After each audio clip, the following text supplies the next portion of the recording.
Abhishek, Bapuji, I'd like to welcome you to Aradhana. Thank you. And it's great. Thank you for coming after whole day's work, you know. Oh, absolutely. My pleasure. Appreciate that. When did you graduate from high school? I know you are a computer science student, computer engineering student at UBC, but I just wanted to connect it to your previous background. I graduated in 2001 from North Delta Senior Secondary, and that's in North Delta there, and you know, graduated, went to UBC. Yeah. And what kind of courses you took at high school and at the university you are taking now? Well, I'm doing computer engineering right now, but in high school my interests were always in mathematics, physics, the sciences, math, and you know, towards the end, definitely I tried to push my boundaries, become more well-rounded, more humanities, English, social studies, and that. So that sounds like a well-rounded set of courses. That was the aim, definitely, yes. Definitely. Yeah. Now, you always come across as very articulate in terms of expressing your ideas. Is it because of some experience you have had or some training you have had? Sure. I mean, in 2002, my mom first introduced me to Toastmasters. Oh. Toastmasters, and that's been, you know, a fundamental change in. You know, you go there, you learn. It's a muscle that you develop, public speaking. It's definitely, did you know, Anandji, that public speaking is feared even more than death? Yes, definitely. Well, I have seen some teachers of all the people. Right. When it comes to proposing a toast in a party and all that, right. they are too shy for it. Oh, true. And it's just a muscle you develop, and it's been phenomenal in my life, the changes. Abhishek, as you know, one of the things we want to explore is your experience with meditation, you know, Vipassana meditation. But before we come to that, I thought maybe I'll ask you to relate, for the benefit of viewers, any experiences you have had which go back to your childhood or high school or university days, which will reflect upon what kind of person you are. Sure. I mean, I grew up in Africa. I was born and raised in Zambia. Came to Canada when I was about 12 or so. So, you know, it's a shift in cultures, definitely growing up and adjusting to both. Moving to Canada was definitely a change, and not so much culture shock. I was still young, still growing, but my parents were, you know, were fundamental. They were always behind me. You can always do something great with yourself. You're definitely, you know, special, and everyone is special, and I believe that. Indeed, but yeah. you know, they don't really believe that all the time. And my parents really pushed me, and definitely it's something I saw in myself. You know, I could, if I thought that I could do something great, I will do something great, and it's been my driving force. But it is very interesting that you say that, because that means they gave you that sense of confidence.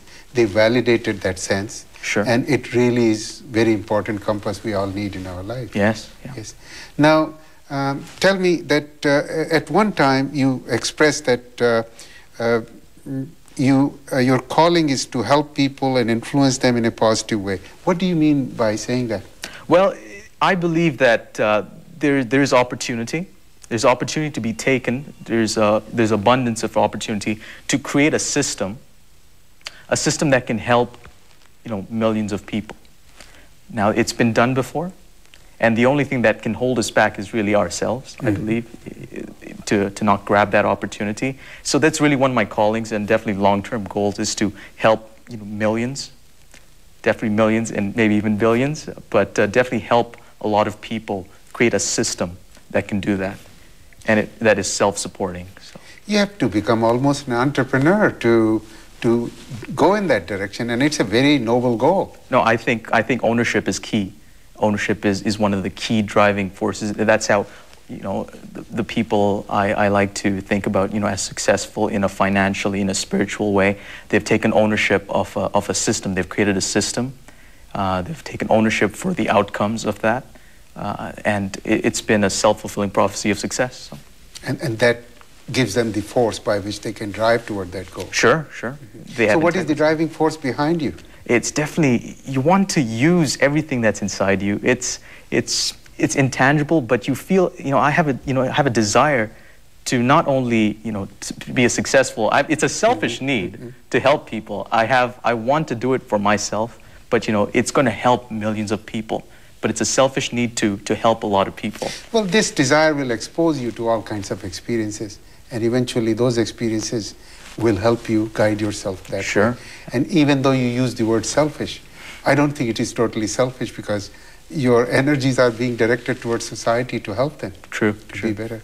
Now, as you know, you took Vipassana meditation course. Yes. It's a meditative technique originating in India and getting very popular in the West. Now, you took it at quite early stage. How did that come about? Well, my parents, my mom went to one of the courses, and my mom and dad both went to when Goenka ji came to Canada, and they went and they told me about that there was a meditation technique available, and if you're interested, try it. Obviously, they didn't pressure me, they didn't push me or anything. It was, my prerogative, really. I wanted to find something. I just wanted to do something different, and if it was going to help me, well and good. But I definitely wanted to see if there was some way I could get closer to myself. Yeah. This is very unusual. As you know, meditation by Vipassana method is not just any other method, because for 9 days you have to be sitting by yourself and not talking to anyone, not having any eye contact, no radio, no television. Now, how did you, when you experienced that, what kind of thoughts came to your mind? Well, everything. It all comes back to you. We're so externally focused outside of a place like Vipassana, where you have to be silent. You have to, you start dealing with a lot of things that you may have not been dealing with before. So that self-talk, you create awareness. You increase your awareness of what you're thinking, and it all comes out of you. If there's certain things that bother you, you actually have to deal with them now on a mental level. Definitely, by experiencing it. And it's, when having to deal with that. It didn't scare you sitting there by yourself for 8 or 9 days and diving inside yourself, and that place is very tranquil and very happy place in some ways. But that didn't bother you? I don't think Vipassana is all about, tranquility or about necessarily being in a happy place. It's about really reaching that awareness, and it's not always a happy place. And if it is, you observe it. You observe it. You don't get attached. So the war is within ourselves, and by going to Vipassana, it definitely was fascinating. I found it fascinating, not terrifying. I wasn't scared, but it was definitely an intense experience where you had to deal with whatever's inside of you and deal with it and be equanimous about it. Don't react to it. Don't create hate. Don't create an attachment to it. Whatever you're feeling, good or bad. So that's. So how has it shaped your present-day personality, and how does it help you deal? At one time, you told me that it made you not react to negativity very much. So how does it affect, and you are still very young, and how old are you, by the way? You're 20, 21? I'm 20 now. 20. So this is very young, and at this age, this powerful technique, how has it shaped your personality? Well, for one, it's certainly you catch yourself. You catch yourself. Every time you see something, you're reacting to something, you catch yourself because you have an intellectual base. You have an intellect, you experience 10 days of a mindset. You have a mindset shift. You catch yourself thinking, wait, that's a non-supporting belief. I've created hate towards it, or I'm creating an attachment towards it, and that's just going to lead to more misery. But, I mean, the concept is enjoy yourself while you do it, but don't create craving or aversion to it. So that's one thing, it's really shaped, and I can see myself being a more happier person as a result of going to that, to Vipassana. But also, it grounds you. In what way? It puts you in touch with reality. You can be happy, but if it's not based on an understanding of the way things are, and it's more in how you imagine the way things are, you imagine, if it's more in your imagination, that's not real happiness. You're just setting yourself up for failure. That's what I believe. And but now I notice what's real around me, but still I don't react as much as I used to. As you know, people in your age group, emotions are very strong, emotions and reactions, and society or the technology, everything reinforces it. And we react to things. And when I talk about Vipassana, it has given you a way of not reacting to it. This way you stay away from the intensity of emotions. Otherwise, your life will be a roller coaster of some kind. So how does it help you, and how can it help people your age? It's definitely, I don't want to shy away from the intensity of my emotions. I want to be able to harness them.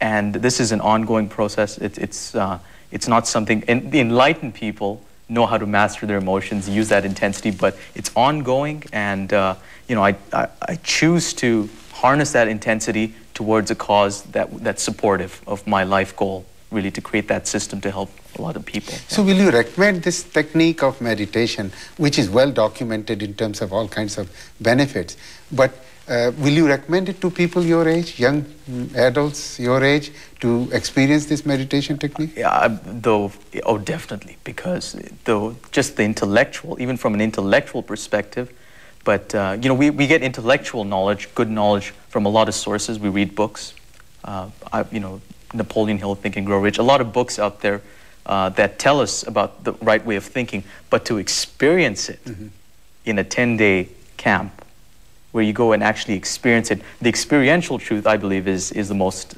important type of truth. So. Well, that is the most powerful component of meditation, sure. Especially Vipassana meditation, is that experience, because that stays with you. Yes. Are you able to practice it regularly with such a busy schedule as a student? Not the 2 hours a day that it's recommended, but definitely I definitely do get in time, because I just make time for it, even if I have a lot of other things going on. It's worth it. It's worth it. As you know, as you go around your coursework, there are times when you get very, very angry with the way people or the world treats you. Sometimes you work very hard for a prof, and you don't get the kind of marks. It makes you very naturally angry. Right. Is it that kind of situation where this experience helps you pull back? Well, you just have to work harder. It's one of the things that it's easy to fall. You keep thinking, well, no one else is experiencing this situation. No one knows how it is. Maybe it's hard. You can't use Vipassana here, but you know, Vipassana is universal. It is used for in any kind of struggle. It's a law of nature, and so it makes it easier. It's a book you can use to manage your life in many ways, because it protects you from some extreme reaction situations. Who are your role models? I know we all have our role models. Who is yours in terms of how you conduct yourself and pursue your goal of a degree and a job later on? It's I don't have a single specific role model, but people that have integrity, and it's tough. Integrity is a tough thing to have. It's a very scarce commodity. It's scarce, and it takes a person with a lot of self-realization to have that kind of integrity. And those are the people I model myself after. I hear Gandhi for one. Now I believe Gandhi was one of the people with incredible, extreme, just absolute integrity for that cause. So to pull from that, if I could train myself, you know, help others see that kind of integrity and be strong enough to maintain that integrity and to live life with that kind of integrity. And without integrity, you cannot lead people. You know, people won't follow you. Sure. It is the integrity and some other personal qualities, of course, which help you inspire other people to follow you. Yeah. With the kind of goals you have set up, you need a lot of help you can get. Exactly. And integrity, you know, you need to use the systems. You need to find your way of doing it, but you have to. It's interdependence. You have to use other people's help. You have to be open to new ideas. Yeah. Abhishek, as you know, a lot of young adults listen to this interview. What is one single idea or wisdom you like them to take away from this interview? Self-awareness. It's just shot to my mind. Self-awareness is key. Self-awareness and equanimity. Equanimity. So it's those are two things when put together can solve a lot of the turmoil that I believe as young people experience a lot. But everyone experiences turmoil. But self-awareness coupled with equanimity. What does that mean, equanimity? Could you just elaborate that a bit more? It's the opposite of reactive. To be reactive, to react to your circumstances, but to take a step back from your circumstances and to observe it, to be objective about it. Objectivity is key, I believe. You know, when it comes to even managing your finances, managing any part of your life. Objectivity, a clear mind.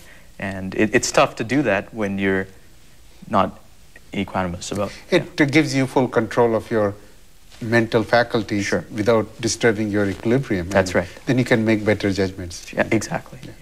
Abhishek, it has been a pleasure talking to you. Oh, it's my pleasure. Thank you very much for coming. Thank you so much. Hopefully we will have you some other time talk a bit more about these topics. I'd love to be back. Yeah. Namaskar.